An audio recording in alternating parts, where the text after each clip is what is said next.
Okay, kids, here we are, the Bigfoot Museum. We'll take a picture of this in a minute when the sun comes over this tree. Okay.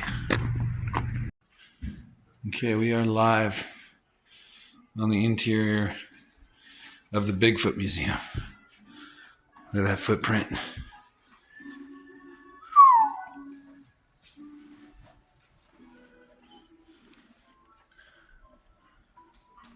I'll do a pan. This is it.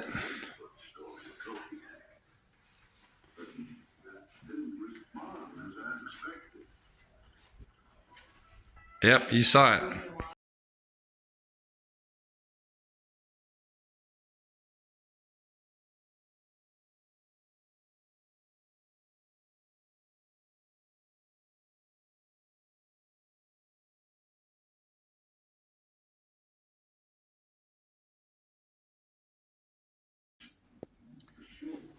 Guy was just telling us that these gray ones are the oh, they already said it. Yeah, the originals. These aren't copies. These are the originals from the forest. Any of these dark gray ones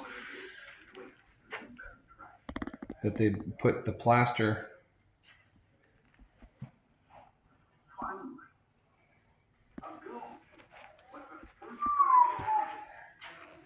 They have all the footprints. He said this is the important one that shows it walks like us with a heel, not like a bear. Mm-hmm. Do not play in here.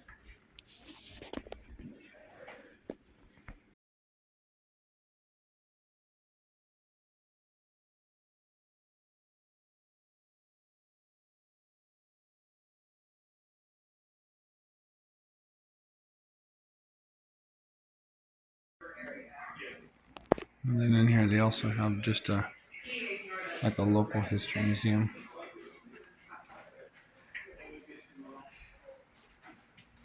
With local junk.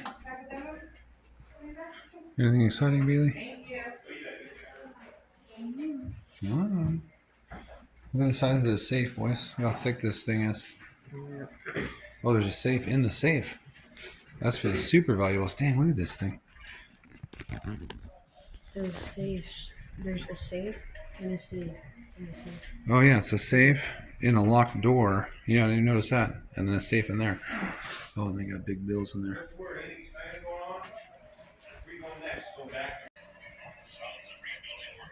So we found out these are the old school.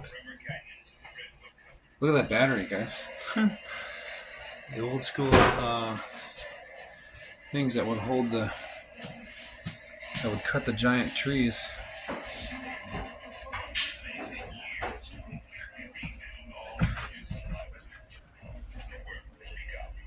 It's obviously missing the bar. Look at this thing. So I could, the size of it. There's the dude right there on the right. Dang. Oh, these ones don't have the. No, the bar would be, as wide as whatever tree they set it up on. You can see this is where the chain bar would be.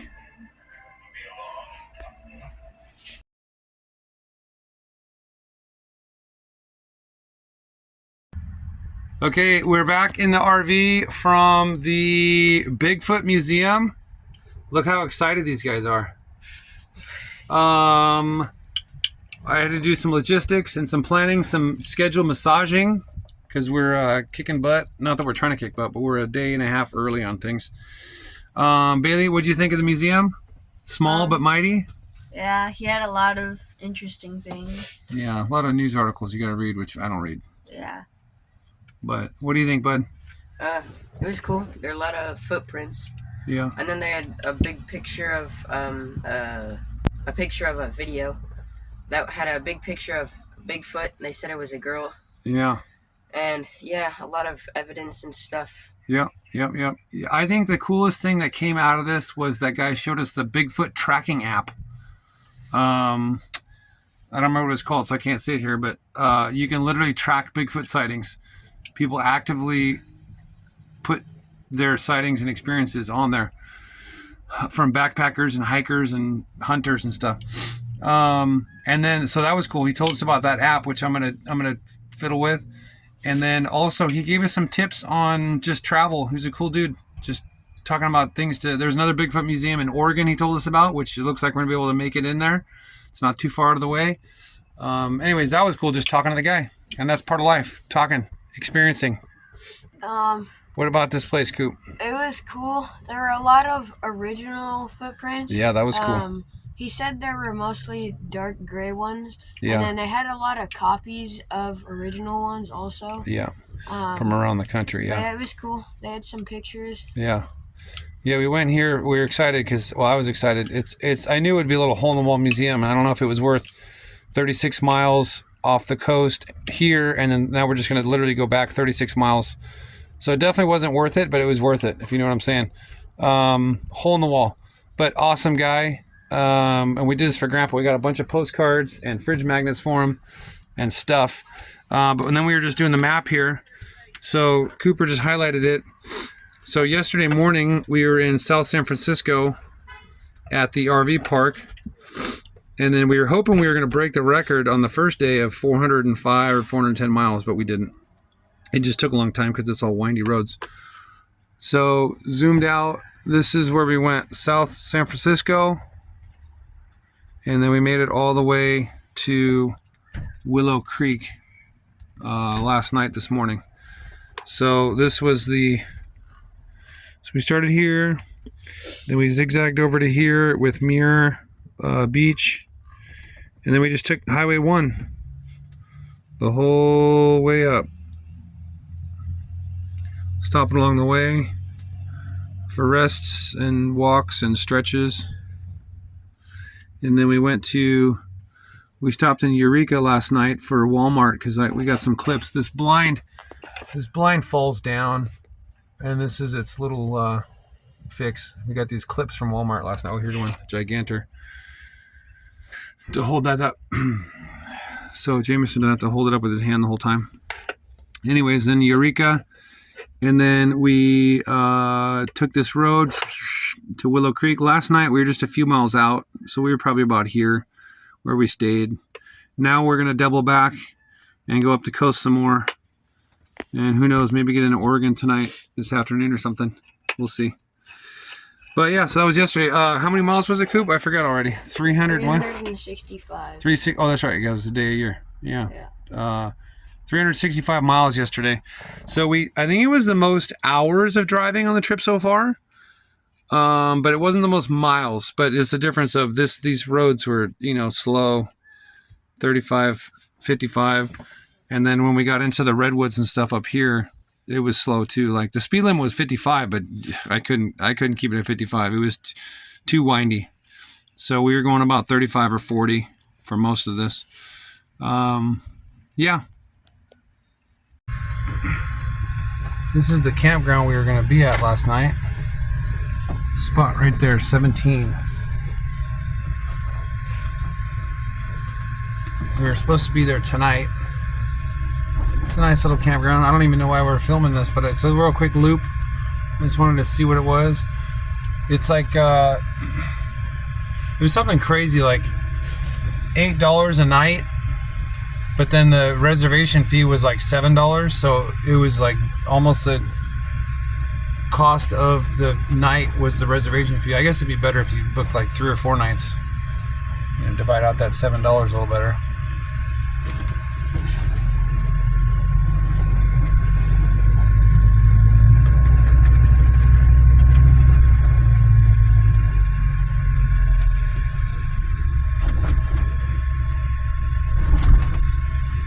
We just left Bigfoot Museum, and then we went to auto parts store.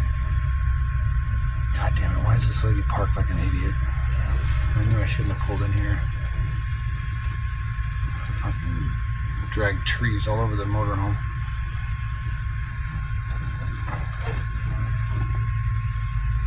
Just parked out on the road. Anyways, went to the car parts store and got a locking gas cap with a tether. Oh, it's like $33 for a gas cap, which that was highway robbery. But that was my bad.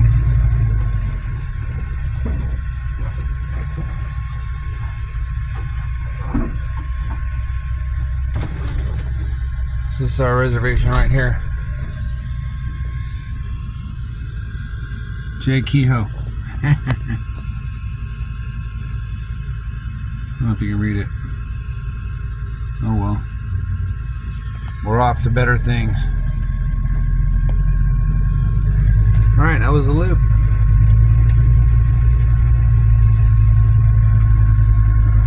Okay. What do you think, Bailey? The campground that never was. Yep.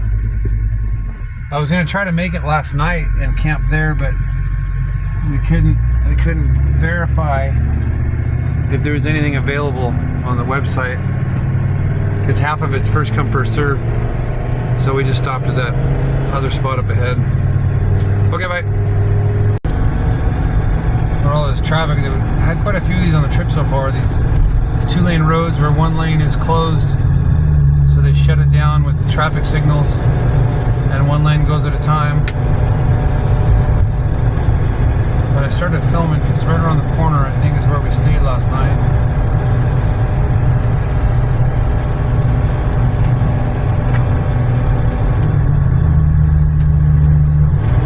A lot of campers out.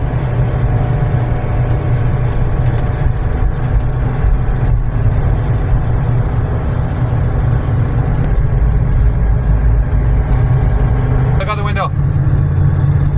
Alright, here's our mound of dirt where we stayed last night. Right up that road right there. There it is. You see the pile of rocks? There, by campground.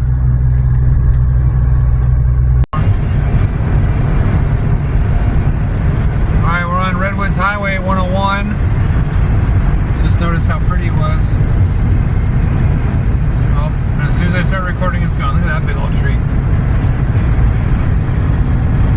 We're headed to another Avenue of the Giants type situation. We're back on the beach, back on the northbound 101 from our little Bigfoot detour. Look at the marshland. I don't know what it is about marshlands, but they're super pretty. Anyways, there's the coast.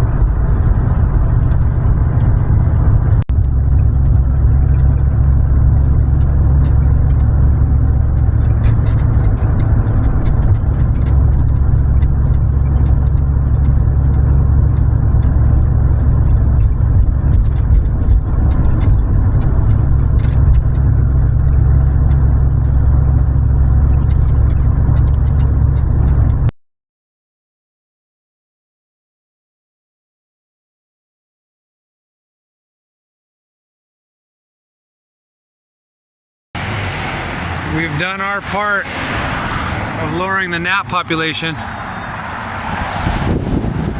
don't know if it's coming out with the sun.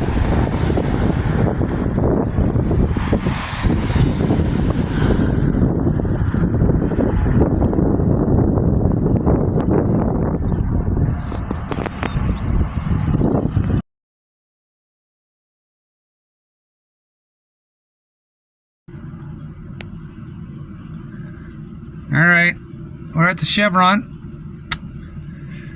Crescent City. Just got done playing disc golf, stretching our legs.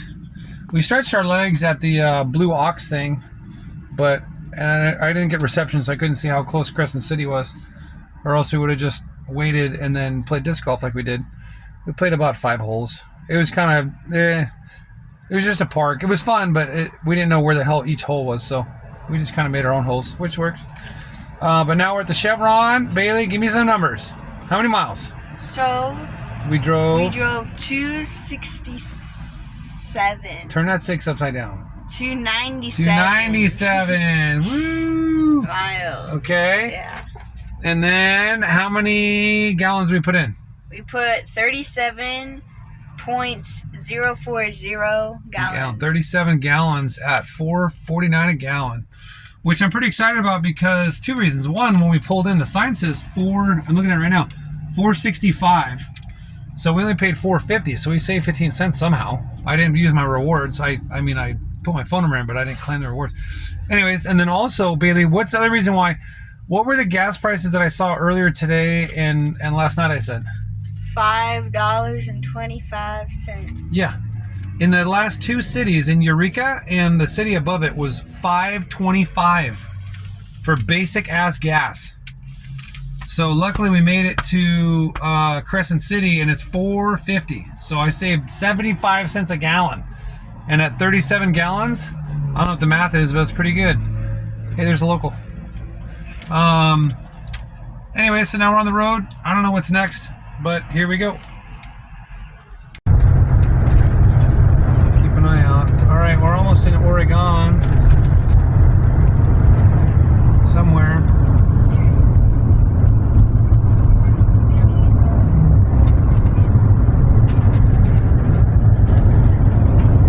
Look at that, California. They got the Welcome to California shakedown. What do you got? Cash valuables? Give it to us. We need taxes. Then again, they're coming from Oregon, which is just as liberal. But California's got the money, baby. 5th largest economy in the world. I love California so much, it just hurts me that it sucks. Oh, here it is right here. Oh, there's nobody here. What the heck? That's a nice sign. That's a very nice sign. Oregon welcomes you. Your destination is on the right. Hey, here we are. Thank you for telling me.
So hazy. Can't really see it. Oregon coast.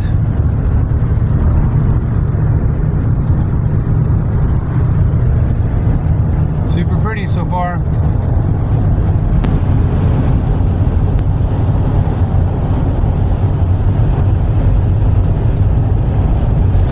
Look out the window.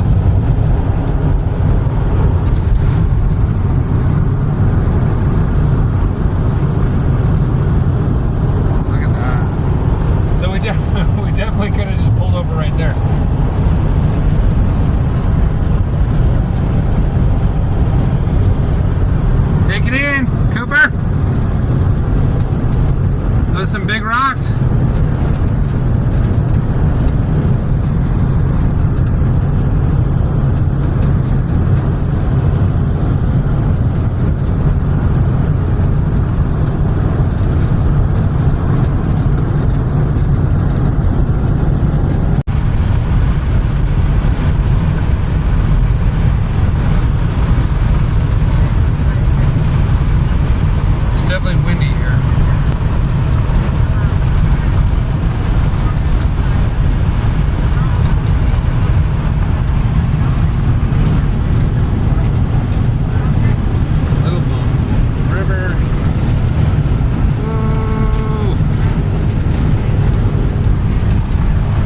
Okay, we're heating up some pork chops. I got pork chops that I cooked a while back, and we got some mashed potatoes going. We pulled over on the Oregon coast for dinner. It's almost 6 o'clock. It's like 5:45. And look at this view we have for dinner. We just drove, did the border. We stopped at the submarine. That submarine plaque. Jameson, what do you remember from the plaque? And I read it to you guys like a little baby children. So back in World War II, there was like on where that beach was, there was a submarine off like the coast of the beach. Like I don't know how far away, but it was quite a bit. It was like 30 miles or something. They said. Yeah. So America put bombers on an aircraft So carrier. this is before that. Yeah, before that. So we put bombers on an aircraft carrier, and then we went out as close as we could, and then the bombers took off and then bombed the submarine. No. You're conflating. So before, like months and months before, it's called the Jimmy Doolittle raid. We did the aircraft carrier full of bombers out on the offshore of Japan, Oh. and we bombed Japan. Oh. And then, so you're correct, but you're mixing the two up. Oh. So then we bombed them with like 10 bombers, or I don't know however many. You can look at the Doolittle raids. And then Japan's, I was gonna say the Japanese, what do you call it when you do it back? Retaliated. Their retaliation was this story. With the submarine, and then we bombed the submarine. No, we're not there yet. What do you Okay. mean? So the submarine was 30 something miles off the coast, and after we bombed them, they said, "Oh yeah, well we got a submarine out there." So they surfaced the submarine, and they unloaded in the submarine. They had an airplane. They open up the hatch, and a big airplane comes out, and then there's a crane that lifts the airplane and sets it in the water. Then that airplane took off and flew over that town we were in. It was like Brookings or Brooks or something like that. And then do you remember what their little airplane did? It just dropped like a couple of bombs in our little forest thing or whatever. Yeah, they were incendiary bombs. They were trying to start fires. So there's explosion bombs that go boom, and then there's some bombs that have like magnesium and all this other like flammable stuff to try to catch shit on fire. So they said, "Oh yeah, you dropped 10 or whatever bombers on us. We'll show you." So this little submarine deploy a biplane with 2 bombs on it, and they dropped them in the forest here in Oregon and tried to start a fire. The fire was put out. Now what you were confusing was a bunch of people saw this biplane, and now remember this is World War II, so everybody was on high alert. A bunch of people saw the biplane, and truckers saw it, reported it. The Army Air Corps, whatever observation, saw it, and they dispatched one of our bombers, an A-29, which I'm not sure, I'll have to look it up, but it's like a B-29 that maybe they outfitted it for attack instead of bombs. And then that's what you're saying. So then once we saw those planes and everything was triangulated, we sent the bomber out, and the bomber found the sub and dropped bombs on the sub. But unfortunately, we didn't sink it or anything. It damaged it, but we didn't sink it. It disappeared a year later. And then then in Australia, like a year later, it got sunk or something. Completely different story. But yeah, I mentioned that the sub was never found again. And then, do you remember, Cooper, the pilot of the airplane? What happened? Like years later, after the war. He came back Yeah. and he gave our country or something, or just that city. I think that town, yeah. Like a samurai sword. Yeah, his family's, Yeah. it's like a family crest. His family's samurai sword. And this is back in the 40s too, where these were like legit samurai swords. Yeah, for like meaning peace. Yeah. And then And an apology. yeah, and then he came back like a few more times, and then he passed away like 19 something. In the 90s, I think. And then his daughter came back again. And spread some of his ashes at the bomb site. I guess the bomb site you can hike to, and because it left a little crater. It was an actual bomb, but it was just trying to start a fire. Oh, that's hot. So yeah, now they're peace. Yeah, So pretty cool little story that Japan actually did bomb the West Coast. Obviously they tried to, for propaganda reasons, they tried to keep that quiet in American media because they didn't want people thinking that it was possible. But it did happen. We bombed one of their whole cities with a bunch of our bombers, and then the bombers didn't have fuel to make it back anywhere, so they either landed in China, which was a friend at the time, or they abandoned in China and crashed and parachuted out or something because they didn't have enough fuel to like get somewhere. But it was to prove a point. It was a morale. Like, we struck mainland Japan. So the Doolittle raid. Anyways, that was that stop. Long story short, short story long. But and then we stopped at disc golf, and I don't know, I'm mixing all these things up. But here we are. I gotta finish cooking dinner because we gotta drive. To pit his wits and will against nature's fury. I should have done this before I got in the driver's seat. Cooper, Yes. what movie are we He watching? would return to his 300. people. 300. I am Sparta. Well, they get to enjoy a movie. Well, we're getting back on the road now after dinner. I told them I'm just going to drive another 2 hours or so. It's about 6:20, 6:30. Okay, bye.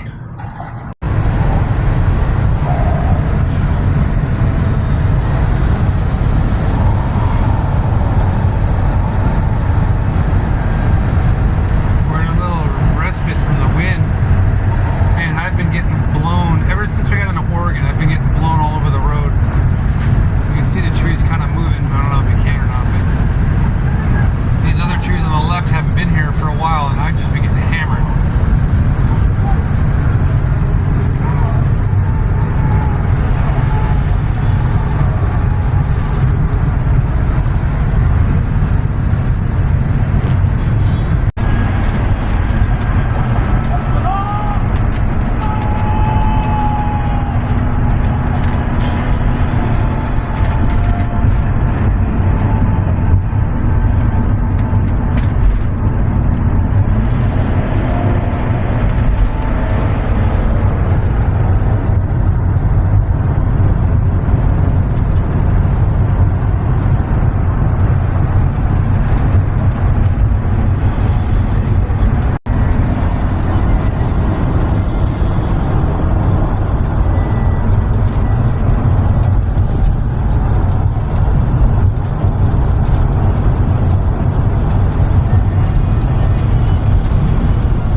Fishing boats. I guess I thought this was like a lake, but it must be like a bay. I got this giant sea vessel here on my right side, so it's pretty big. You see on the map. Looks like wood chips. They're filling the boat up. You can smell it too. Wood chips. Come back to North Bend. We're gonna go on a big bridge. Hey, pause the movie and look out the windows. We're going over a big bridge. Gusty winds. It's all sun that way. It's all filmed this way.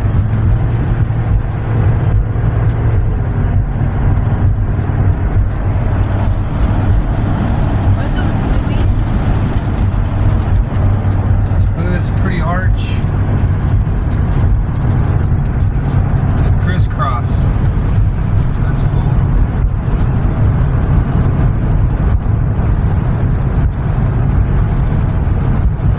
This is a pretty bridge. Nice color. Nice shapies.